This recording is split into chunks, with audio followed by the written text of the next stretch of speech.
Hi, welcome back. Chris again, episode 2, Chris Anthem, and today we're doing a survivalist special.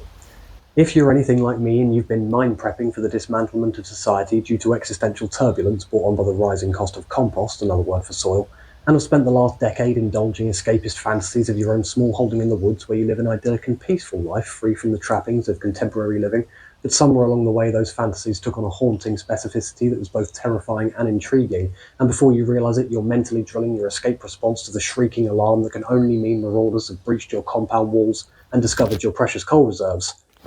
This is the episode for you.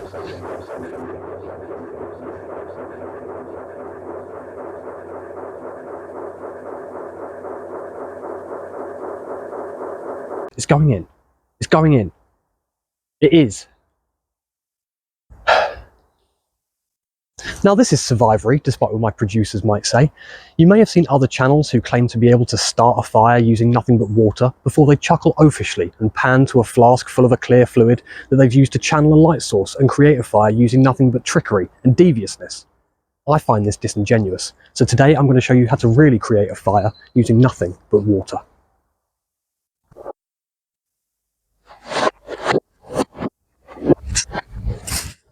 Jag kan snart se fire with nothing but water. No looks.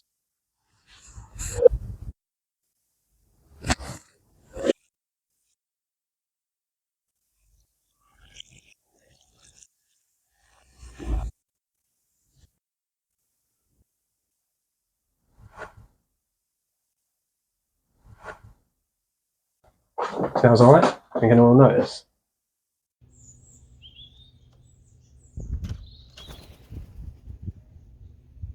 Here's something you can do if you're struggling to find something potable in the irradiated valleys of the New World. Find yourself a common specky balm or Scotia superbia and watch what happens when I change from my normal gardening voice that I use for most plants and some people in pure Scots accent. You can encourage a sense of fellowship with the wean, and if you build up enough of a bond, it'll start to trust you and bequeath you its treasures. See here.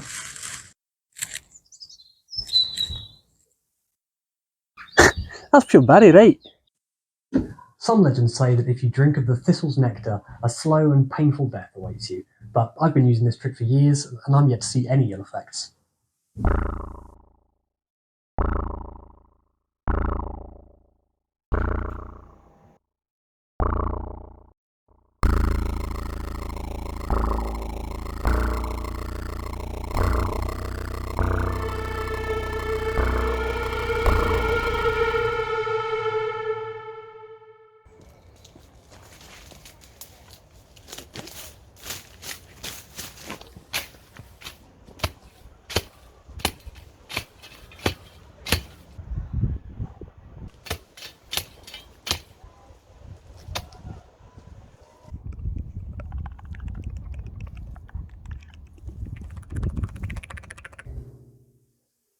This is Gosford mesh, an intermediate plant that's a delightful perennium. It's very resilient and tolerant to conditions that most sentient life would find intolerable.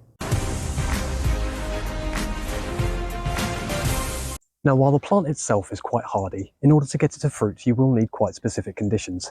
The third tortoise moon of the season will need to be in transit when a killing has happened within range of the root system. Obviously, this will be a lot easier in some places, I'm looking at you, Birmingham, but don't try and contrive a killing to happen because the plant will be able to tell and the fruit will be affected. Or so I've been told. Anyway, luckily for me, there was a hit and run a few nights ago. I don't know who they were or what they looked like. I was at home when it happened.